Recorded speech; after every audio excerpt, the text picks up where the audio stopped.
소크라테스. 소크라테스는 뭐 하는 사람이었어요? 진리를 사랑하는 철학자. 네, 한번 읽어봐요. 그리스에서 온 것 같아요. 누굴까요? 아니면 롬. 자, 야, 못난이 소크라테스, 넌 개구리 먹었니? 눈이 톡 튀어나왔네. 동네 아이들이 깔깔 웃으며 소크라테스를 놀려댔어요. 그때 옆에 있던 크리톤이 주먹을 번쩍 치켜들자 깜짝 놀라 우르르 달아나 버렸지요. 툭 튀어나온 눈, 납작한 코, 커다란 콧구멍, 붉고 두툼한 입술까지 단짝 친구인 크리톤이 보아도 소크라테스는 정말 못생겼어요. 하지만 소크라테스는 언제나 씩씩했답니다. 진짜 못생겼네요. 그런가 봐. 튀어나온 개구리 눈은 멀리 볼 수 있어서 좋고 커다란 콧구멍은 냄새를 잘 맡을 수 있어서 좋아. 그러니까 내 눈이랑 코가 으뜸이야. 크리토는 명랑한 소크라테스를 무척 좋아했답니다. 단짝. 서로 뜻이 맞거나 매우 친하여 늘 함께 어울리는 사이를 말해요. 베스트 프렌드. 명랑하다. 마음에 어두운 빛이 없고 밝은 것을 뜻해요. 소크라테스는 지금부터 약 2500년 전쯤 그리스 아테네에서 태어났어요. 맞았네. 아버지는 돌을 조각하는 일을 했고 어머니는 아이 낳는 것을 도와주는 일을 했어요. 아테네는 바닷가에 자리 잡은 아름다운 도시국가였어요. 1년 내내 따뜻한 햇빛이 비쳐 싱싱한 올리브나무가 쑥쑥 잘 자랐지요. 소크라테스는 아테네의 아름다움에 반해 찾아온 예술가, 학자들에게 훌륭한 이야기를 많이 듣고 자랐어요. 아테네는 소크라테스의 상상력을 한껏 키워주었지요. 조각하다. 재료를 새기거나 깎아서 입체로 생긴 모양을 만든다는 뜻이에요. 도시국가. 고대와 중세의 도시 그 자체가 정치적으로 독립하여 국가를 이루던 공동체예요. 상상력. 실제로 겪지 않거나 보이지 않는 것을 마음속으로 그려보는 힘이네요. 이미지네이션. 어느 날 소크라테스가 도자기 가게 앞을 지나갈 때였어요. 때마침 이름난 도공이 주전자를 빚고 있었지요. 사람들은 진흙 덩어리가 멋진 주전자로 바뀌는 것을 신기한 듯 바라보며 감탄했어요. 우와, 정말 멋있어. 아저씨, 어째서 다들 저 주전자가 멋있다고 하는 거예요? 소크라테스가 도공에게 불쑥 물었어요. 여길 보렴. 둘레에 새겨진 무늬가 멋있지 않니? 예, 멋있어요. 그런데 멋이란 게 뭐죠? 도공은 할 말을 잃은 채 눈만큼 뻑거렸어요. 소크라테스는 궁금한 것을 불쑥불쑥 묻는 호기심 많은 아이였어요. 도공. 도자기 만드는 일을 하는 사람이에요. 세월이 흘러 소크라테스는 아버지의 일을 도울 수 있을 만큼 훌쩍 자랐어요. 어느 날 소크라테스는 커다란 돌덩이를 쪼아 사자를 만들고 있었어요. 아버지는 조각하는 방법을 차근차근 일러주었지요.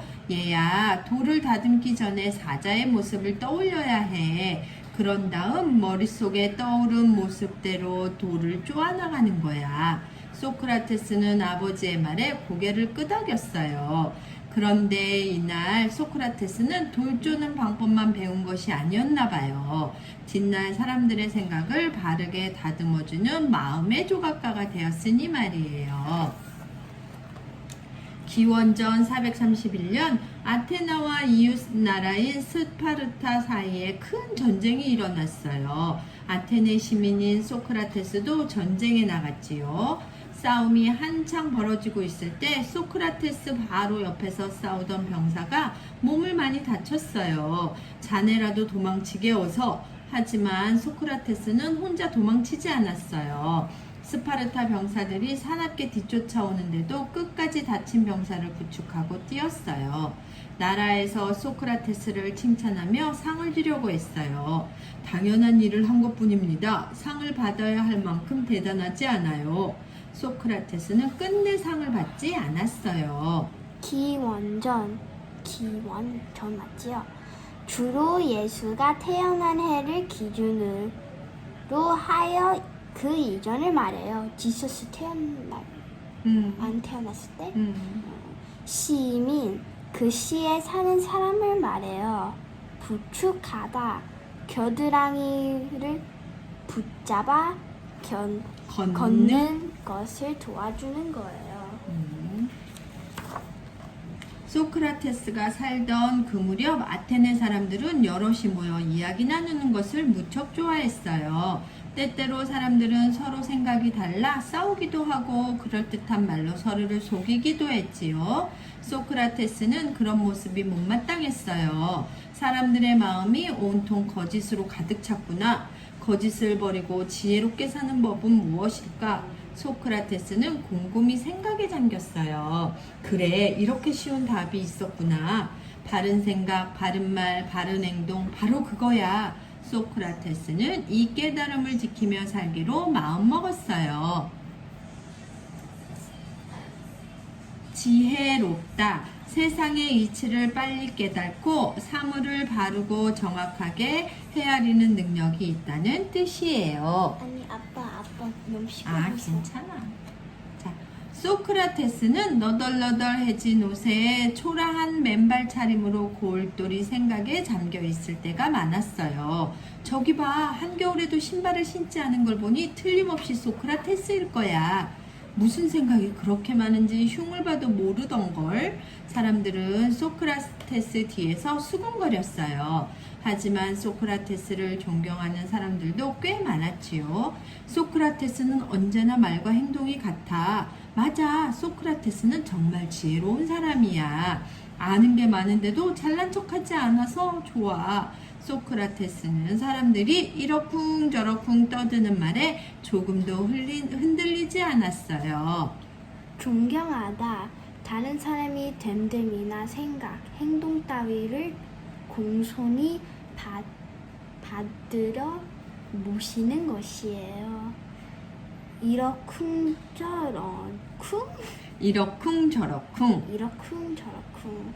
이러하다는 저리하다는 등 말을 늘어놓는 모양이에요. 한 번은 어떤 젊은이가 밥을 먹다가 투덜거렸어요. 왜 이렇게 음식이 맛없지? 그러자 소크라테스가 말했어요. 그럼 하루만 굶어보게. 배가 고프면 무엇이든 맛있다네. 젊은이는 쑥스레 웃으며 고개를 끄덕였어요. 어느 날은 길에서 만난 이웃이 화를 내며 말했어요. 친구에게 인사를 했는데 못 본 척하지 뭐예요. 소크라테스는 방긋 웃으며 말했어요. 그 친구는 아마 마음이 병들었을 걸세. 자네는 아픈 사람에게도 화를 내는가? 그 말을 듣고 이웃의 얼굴이 금세 환해졌어요. 이처럼 소크라테스는 따뜻한 대화로 사람들에게 바른 생각을 심어주었답니다. 똑똑하네. 쑥스레 하는 짓이나 모양이 어울리지 않아 우습고 싱거운 대가 있는 거예요. 난 많은 적이 있어. 대화, 서로 이야기를 주고받는 것 또는 그 이야기를 말해요. 어느 날 소크라테스의 친구가 헐레벌떡 달려와 말했어요. 내가 델포이 신전에서 신의 목소리를 들었네. 자네보다 더 지혜로운 사람은 없다고 하더군. 그러자 소크라테스가 조용조용 낮은 목소리로 물었어요. 지혜롭다는 게 어떤 뜻인가? 난 그저 내가 모르는 게 많다는 것을 알 뿐이라네. 사람들이 서로 잘났다고 우기며 으스댈 때에도 소크라테스는 자기의 참모습을 들여다보려고 애썼어요. 너 자신을 알라. 이 말은 델포이의 아폴론 신전에 쓰여 있었어요. 소크라테스는 이 말을 읽고 크게 깨달아 늘 자기의 모자름을 먼저 생각했답니다. 으스대다. 어울리지 않게 우쭐거리며 뽐낸다는 뜻이에요. 참 모습, 거짓이나 꾸밈이 없는 모습이에요. 소크라테스는 꽤 늦은 나이에 크산티페와 결혼했어요. 크산티페는 세 아이를 키우며 고달프게 살림을 꾸려나갔어요. 소크라테스가 돈 버는 일에 통 관심이 없었거든요. 크산티페는 끝없이 잔소리를 늘어놓았어요. 제발 돈 좀 받고 가르쳐요. 하지만 소크라테스는 늘 아무 대답이 없었지요. 한 번은 머리 끝까지 화난 크산티페가 소리를 빽 지르며 소크라테스에게 물을 끼얹었어요. 그러자 소크라테스는 아무렇지도 않은 듯 중얼거렸답니다. 갑자기 천둥 치는 소리가 나더니 비가 오는군. 소크라테스는 집에서 아내의 잔소리에 시달렸어요. 하지만 밖에서는 사람들에게 큰 존경을 받았지요. 선생님, 지혜롭게 사는 법을 알려주십시오. 나와 이야기를 나눠보세. 그러면 궁금증이 저절로 풀릴 것세. 사람들은 소크라테스와 이야기를 나누면서 궁금했던 것들을 스스로 깨우쳐 알게 되었어요. 이것이 바로 소크라테스가 사람들을 가르치는 특별한 방법이었답니다. 상상해보세요. 밤새 젊은이들과 이야기를 나눈 뒤 새벽을 걸어 집으로 돌아가는 위대한 스승의 모습을. 궁금증, 무엇이 알고 싶어 몹시 답답하고 안타까운 마음이에요. 미안해. 괜찮아. 그때 아테네에서는 나라를 다스리는 사람들이 백성들의 어려움을 조금도 보살피지 않았어요. 소크라테스는 더 이상 참지 못하고 백성들을 내팽겨친 사람들을 따끔하게 꾸짖었어요. 소떼가 줄어들고 소가 야위는 것은 목동의 잘못입니다. 마찬가지로 백성들이 행복하게 살지 못하는 것은 바로 나라를 다스리는 사람들의 잘못이 아니겠습니까? 거침없이 올바른 말만 하는 소크라테스를 헐뜯고 미워하는 사람들이 점점 늘어났어요. 멜레토스라는 사람도 소크라테스를 몹시 미워했지요. 어느 날 멜레토스는 소크라테스를 법정에 고발했어요. 소크라테스는 아테네의 신을 믿지 않고 젊은이들을 나쁜 길로 이끌고 있습니다. 목동, 풀을 뜯기며 가축을 치는 아이를 말해요. 법정, 법을 어기고 저지른 잘못을 차례에 따라 갈려내고 재판하는 곳이에요. 고발하다, 법을 어기고 잘못을 저지른 사람을 드러내 알려서 벌을 받게 하는 것을 뜻해요. 내가 아테네의 신을 믿지 않다니요. 오히려 신의 말씀대로 바르게 살려고 누구보다도 노력했습니다. 법정에 선 소크라테스는 당당히 자기의 생각을 밝혔어요. 양심에 꺼릴 것이 하나도 없었으니까요. 소크라테스는 마지막으로 이렇게 말했어요.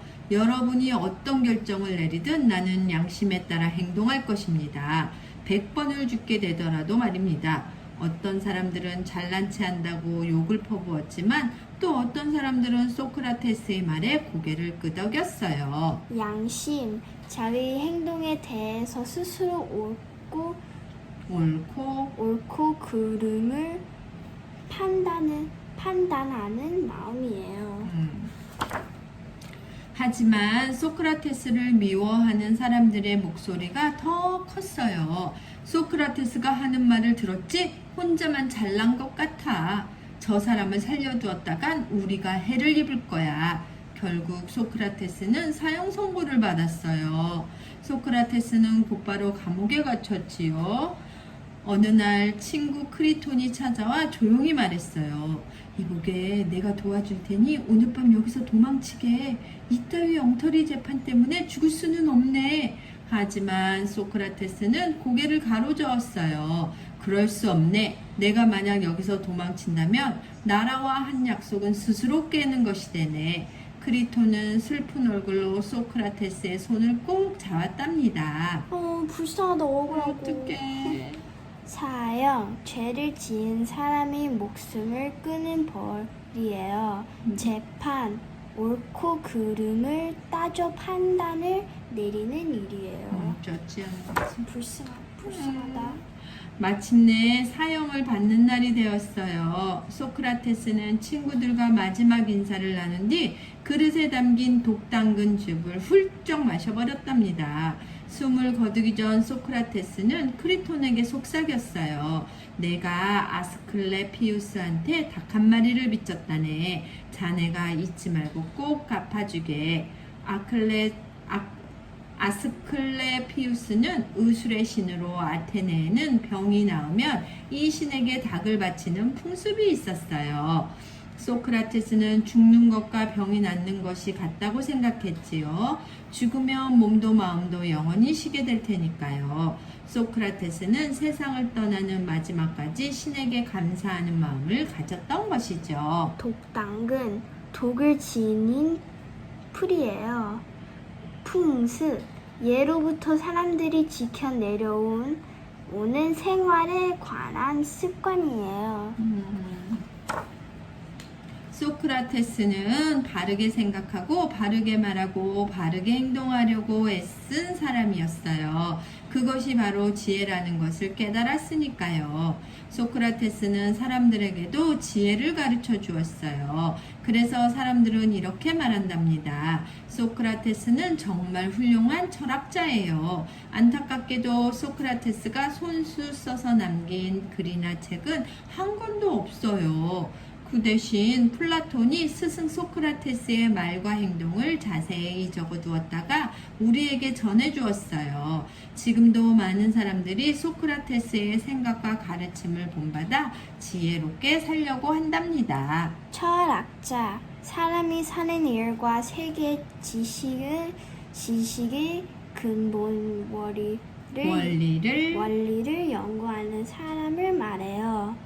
플라톤, 소크라테스의 제자이며 서양 철학을 처음으로 짜임새 있게 가르친 사람이에요.